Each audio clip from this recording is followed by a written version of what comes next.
உங்கள் கல்யாணத்தை நான் தான் நடத்துவேன், நீங்கள் என்கிட்ட சொல்லணும்னாரு. அப்படி சொன்னிட்டு சரின்னு சொல்லிவிட்டு அடுத்த வாரமே எம்ஜிஆர்ட்ட சொல்லாமல் திருப்பதியில் போய் நான் என் லவரை கல்யாணம் பண்ணிட்டேன். திருப்பதியில் கல்யாணம் பண்ணிட்டு வர இந்த மரமலான் பாலத்துக்கிட்ட ஒரு கடையில் மாலை முரசு தொங்குது. அப்போல்லாம் மாலை மலர் கிடையாது. கவிஞர் வாலி காதல் திருமணம்னு பெரிய செய்தி. எம்ஜிஆர் காட்டு ஒயில்ட்டு ஒரு வார்த்தை சொல்லவே இல்லையா? யாரை கல்யாணம் பண்ணிக்கிறதில்ல அவருக்கு ஒன்றும் ஆட்சேபனை இல்லை. உங்களுக்காக கேர் எடுக்கிறோம். நம்ம கல்யாணத்தையே நான் நடத்தணும்னு அவர் சொல்றச்சே அந்த பீரியட்ல எம்ஜிஆர் என்னோட பேசல.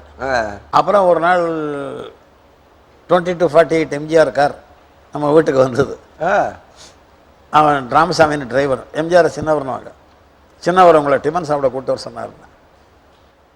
அவரை எதுக்கு அப்படின்னு தயங்க. என் ஒய்ஃபு அவரே கூப்பிட்றாரு, போக நீங்கள் என்ன தள்ளி விட்டேன். அற்புதமாக இருக்கும் எம்ஜிஆர் ஒரு டிஃபன். 6 வகை டிஃபன் இருக்கும். இடியாப்பம், தேங்காய் பால், தோசை, இட்லி, முளா அப்படி, சாம்பார், நான் வச்ச மீன் குழம்பு.